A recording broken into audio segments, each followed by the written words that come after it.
저는 성경을 보면서 구약에도 그렇고 신약에도 이 목자라는 단어가 나오고 꼭 양이라는 단어를 아주 중요할 때 예수님이 이 말씀을 하실 때 때로는 거부도 되고 때로는 엄청난 은혜도 되고 하는데 여러분은 어떤지 모르겠습니다.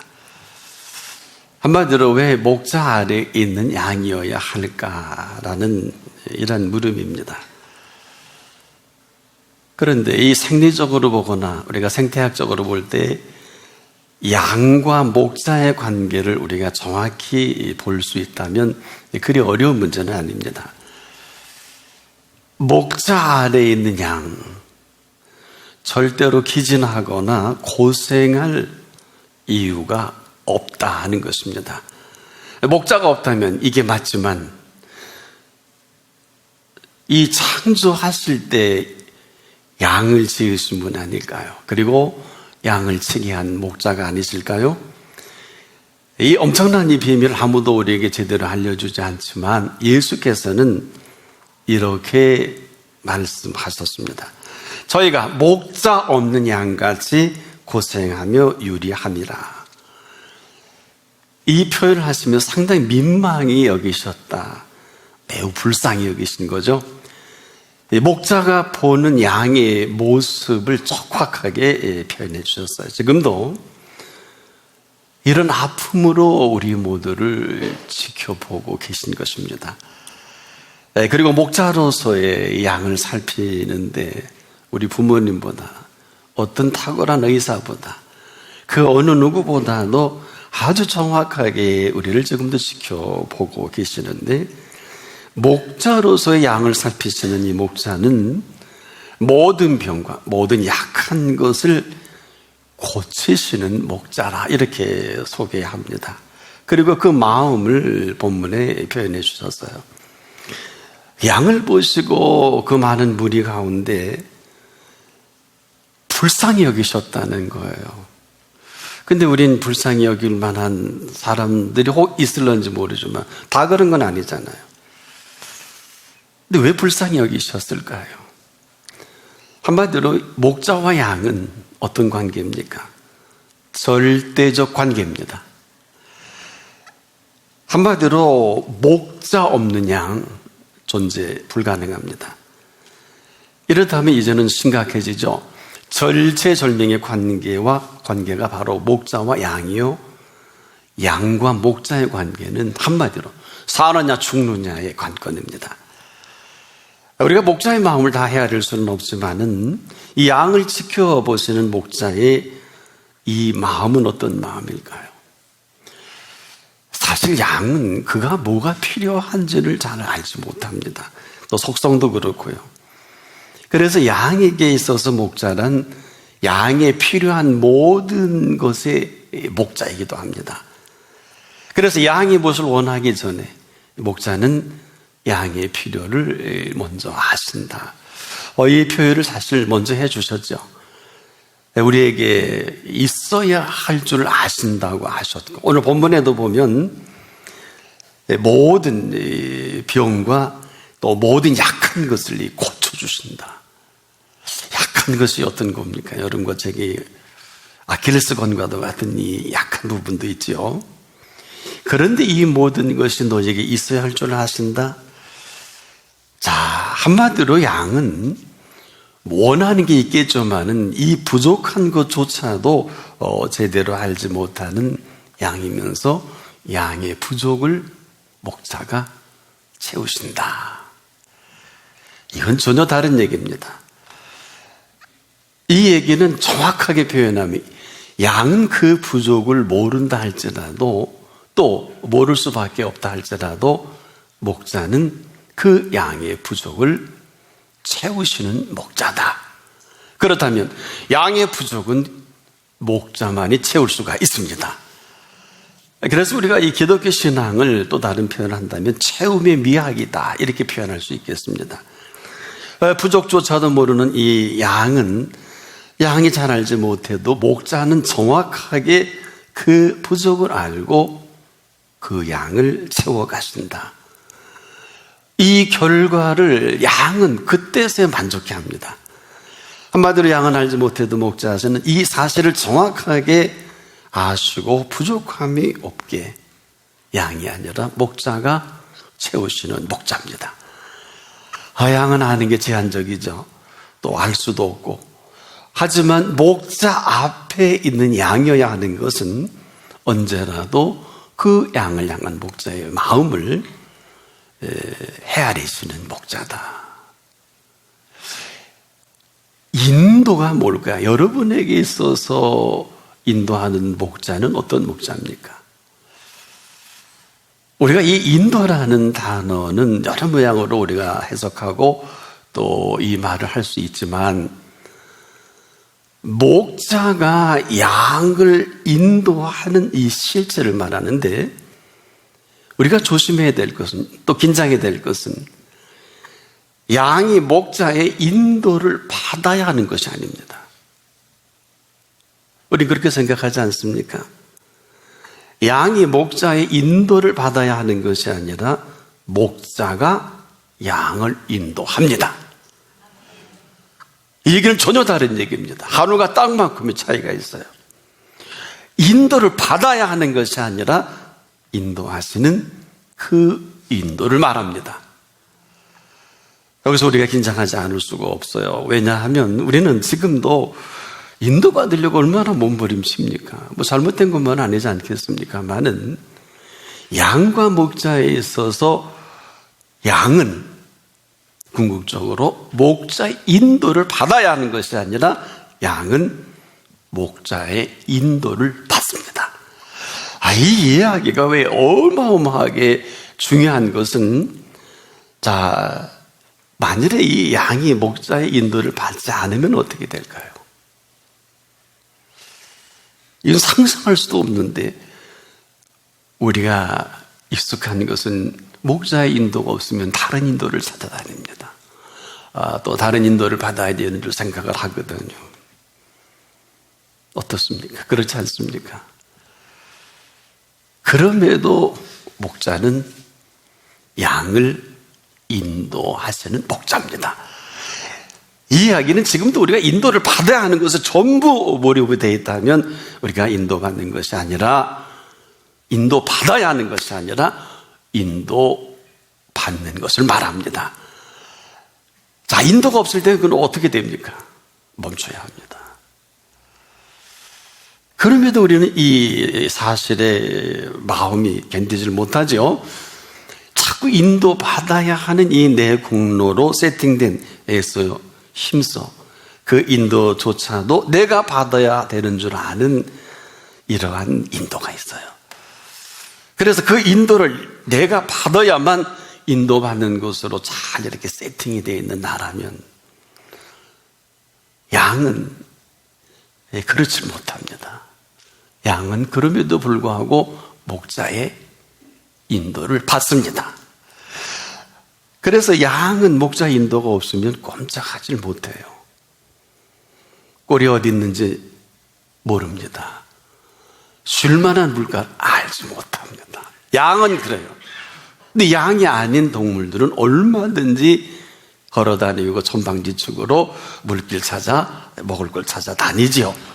그렇지 않습니까? 양은 그렇지 못합니다. 이 이야기는 지금도 우리가 하나님의 인도받기를 그렇게 원하면서 인도하실 때는 꿈쩍도 안 합니다. 지금도 그분은 우리를 인도받아야 하기 때문에 인도하시는 게 아니라, 그분은 지금도 저나 여러분을 인도하고 계십니다. 이 이야기는 언제든 그 인도가 멈출 때 멈출 수 있어야 합니다. 움직이면 큰일 납니다. 이야기를, 양이 목자를 떠나면 맹수의 밥이에요. 이건 상징적인 개념이 아닙니다. 우리가 이 표현 속에는 도대체 저나 여러분에게 있어서 그 인도란 어떤 것입니까? 이 인도라는 것은 어느 때, 어느 장소이든지, 어느 상황이든지 인도하시는 것을 말합니다. 그런데요, 인도가 멈추면 사망이에요. 이렇게 심각한 것이 인도입니다. 인도가 멈추면 멈추는 게 아니라 사실은 사망인데, 그래서 그 인도가 멈출 때 함께 멈출 수 있어야 한다는 것은 우리의 그 인도를 하시는 분이 다시 인도하시는 그 인도가 계속될 때 우리는 영원한 인도라고 해요. 설령 이 세상에서 생명을 다해도 영원한 인도는 멈추지 않고 영원한 생명으로 살아가게 하는 인도입니다.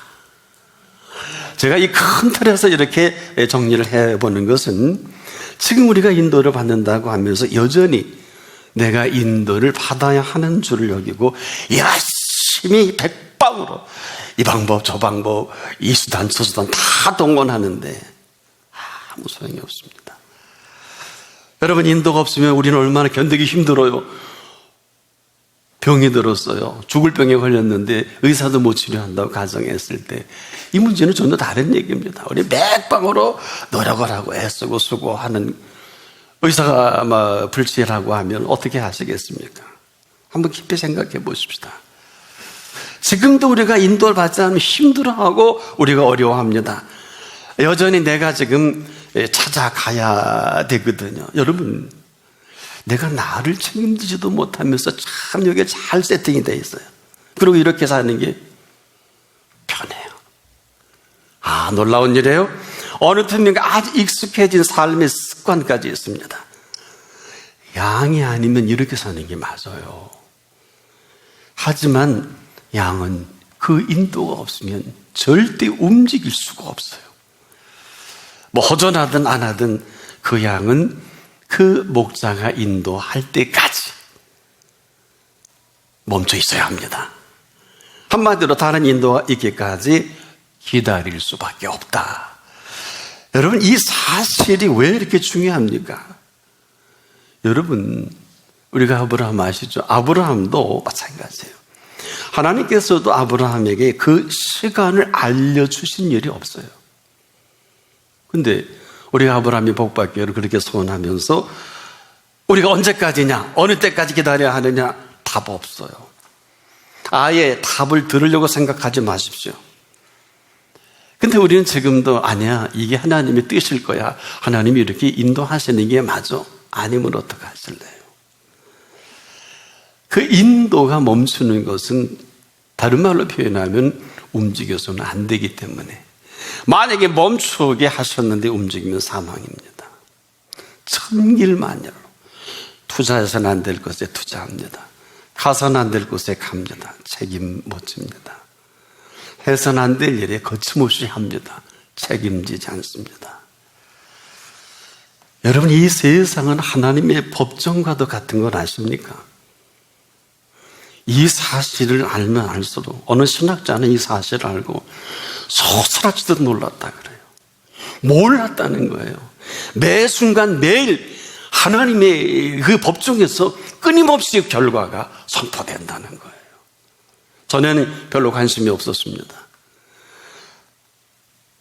정죄함과 죄사함이 끊임없이 반복되면서 오늘도 살펴보니까 여기서 선고되는 이로 인해 인간의 모든 삶이 펼쳐지는 것을 알고 깜짝 놀랐다고 하는 표현을 합니다. 맞습니다. 여러분, 이 세상은 하나님의 법정과도 같아서 하나님의 공의가 이루어지고 하나님의 심판이 나타납니다. 그저 우리만 룰을 알아요. 절대 그렇지 않아요. 그래서 이 범사가 왜 이렇게 중요합니까? 하나님의 범사는 우리가 그 범사를 인정할 수 있을 그때 그 사람에게는 하나님이 범사가 되는 그 이유이기도 합니다. 아름다운 결실의 계절에 이 추수감사는 하나님 앞에 하나님이 범사가 된 사람이 맞이하는 감사이기도 합니다. 그렇지 못하면 여기에 심각한 문제가 발생됩니다. 바로 지금도 우리는 이 하나님의 법정 앞에 서서 오늘도 우리는 하나님의 인도를 기다립니다. 이 사실이 오늘 이 시간 이후에 어느 누구도 인간의 흥하고 망하고 성하고 쇠하고 살고 죽는 일이 이후에 벌어질 거예요. 아마 여기서도 그렇게 벌어질 수 있겠습니다만은 우리가 목자 대신 양으로서의 행보라는 것은 인도받아야 하는 것이 아니라 목자의 인도를 말합니다. 이것은 지금도 천하 없는 사람이라 할지라도요, 이 세상은 조금 전에 말씀을 드린 대로 끊임없이 하나님의 판결이 나타나기 때문에 죽는 일도 있고요, 망하는 일도 있고요, 우리가 상상하기도 힘든, 다 죽어가는 사람도요 살리는 손길이 있습니다. 우리가 잘 아는 열대어의 혈루증으로 피가 멈추지 않아 더는 살 수 없는 그 지경에 그녀가 예수님이 옷자락에라도 손을 대기만 하면 낫겠다는 이 사실 하나 가지고 찾았는데 놀라운 일이 벌어지지 않습니까? 바로 이 여인에게 그 능력을 내어 보내주신 사실이에요. 다른 얘기죠. 그래서 누가 내 옷에 손대느냐, 그리고 뒤를 둘러보시면서 그 사람을 찾지 않겠습니까? 근데 이 팩트는 뭘까요? 그 능력이 자기에게서 나간 줄 아시고 무리 가운데 돌이켜서 하신 그 표현입니다. 물론 그 능력을 내보내신 분이 예수님이시지요. 그런데 왜 그녀만 그 능력을 맛볼 수 있었을까요? 그녀가 이런 표현합니다. 이는 내가 그의 옷에만 손을 대어도 구원을 얻으리라. 이렇게 마가복음 기자는 소개하거든요. 뭘까요? 살아있는 믿음은 살아있는 능력을, 살아계신 분으로부터 그 능력을 머물게 할 수 없습니다. 바로 이 시간입니다. 이 머물게 할 수 없는 살아있는 믿음을 예수님이 이렇게 표현했잖아요. 따라 내 믿음이 너를 구원하였느니라. 그 믿음을 인정하시는 믿음이에요. 인정받고 싶지 않으세요? 그런데 예수님이 뒤로 와서 인정받았다고요. 더 놀라운 일은 이때 예수님 앞에 손댄 사람이, 옷에 손댄 사람이 한둘이 아니에요. 스킨십을 하고, 그래서 제자들이 이 상황을 설명했잖아요. 마가복음 기사를 보면 이렇게 설명한 제자들이 누가 내 옷에 손을 댔느냐 하니까 아이고 예수님, 웃으면서 그랬을 거예요. 이 인파가요, 보세요, 밀고 당기고 예수님의 옷을 손댄 사람이 한둘이 아니고요, 보세요 여기서 어떻게 찾으라고 이런 표현했지 않습니까? 네? 우리가 그녀만 손댄 게 아니에요. 이렇게 다 손댔다니까요. 근데 왜 그녀에게만 그 능력을 나가게 하셨고, 이 나간 사실에 놀래갖고 누가 내 옷에 손을 대었느냐라는 이 표현은 오늘 전하 여러분에게 무슨 말씀일까요? 지금 우리는 모든 것이 다 열려져 있는 하나님의 은총 앞에 있어요. 그렇지 못하면 하나님의 법정이 될 수밖에 없잖아요. 이 얘기는 지금도 우리가 살고 있는 이 삶의 현실은 우리가 잘 몰라서 그렇지 다 되기도 하고 다 안 되기도 하고 오늘 이 시간 이후로 살기도 하고 죽기도 하는 너무나 많은 사람들이 아는 척을 하잖아요. 여러분 살 길처럼 또 만만한 길이 어디 있겠고 살 길처럼 어려운 길이 어디 있나요? 어느 분은 자살하고 어느 분은 우울증 걸리고 살다가 병들어. 저와 함께 신학 같이 했던 클래스메이트가 지금 보니까 5사람이 병들어 목회하다가 마감했더라고요. 물론 다 천국 갔겠지만은 우리 클래스메이트의 5분이 운명을 달리했어요. 목회가 만만치 않죠.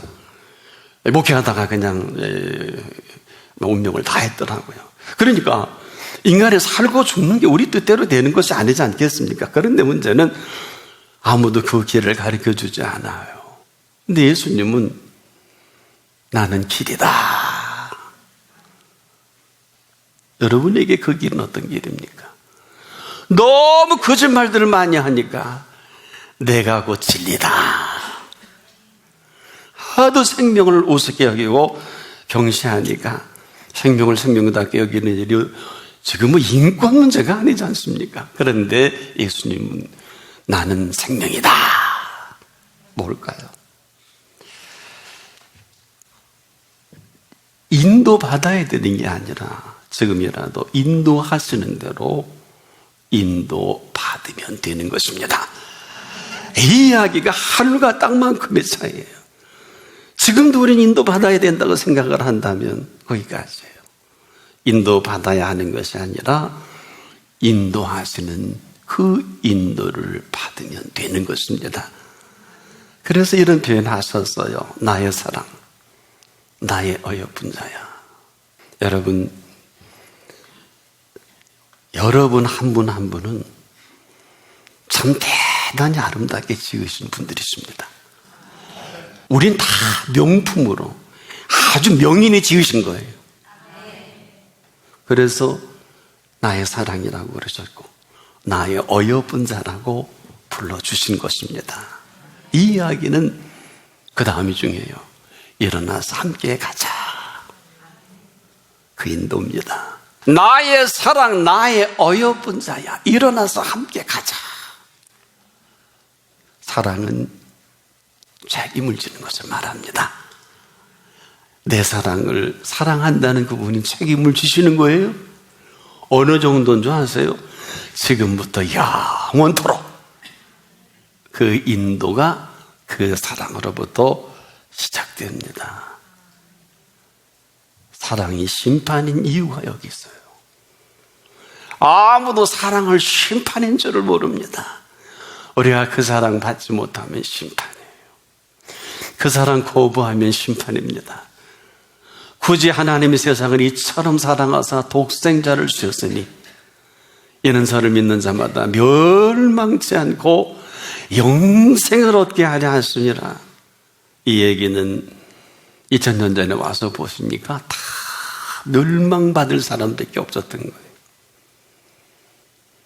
그래서 사랑으로 승화시켜서 내 사랑 가지고 핏값을 지불하고 내가 너를 살 수밖에 없구나. 그래서 멸망받을 수밖에 없는 저와 여러분들을 위해서 십자가에서 핏값을 지불하신 저와 여러분입니다. 그러면 이제 답이 나와요. 어떻게 하실래요? 그 인도를 목자와 양으로 비유해 주신 것은 인도받아야 되는 것이 아니라 목자는 양을 인도하시는 목자입니다. 인도가 없으면 일 저지르는 게 아니에요. 일을 찾아다니고 혹시 여기서 병 날 수 있을까? 여기서 돈 나올 근육이 될까? 사업이 잘 될까? 우리 애들이 출세할까? 스펙을 모아놓고 여기저기 끼우거리는 유치하고 치사한 삶이 아니라 양은 목자가 필요한 걸 압니다. 이것을 어려운 이야기로 그분의 준비하신 준비다. 여호와 이레입니다. 목자가 양의 생명을 책임을 집니다.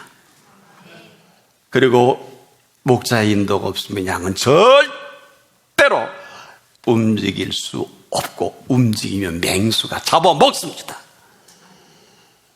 우리 그리스도인들이 이제라도 믿음이 없겠을 염려하는 것은 나의 사랑, 나의 어여쁜 자야. 일어나서 함께 가자 하실 때 책임을 지시는 사랑입니다. 결과까지도 책임을 지십니다. 이 책임을 수반한 사랑의 인도만이 인도라고 할 수가 있겠습니다. 어느 곳이든 어디까지든 언제이든 그 인도가 저와 여러분에게 필요한 것입니다. 어차피 천국은 그 인도가 남긴 마지막 선물이기도 합니다. 그리고 결론이기도 합니다. 오직 이 사실만이 그 인도인 것을 잊지 않길 바랍니다.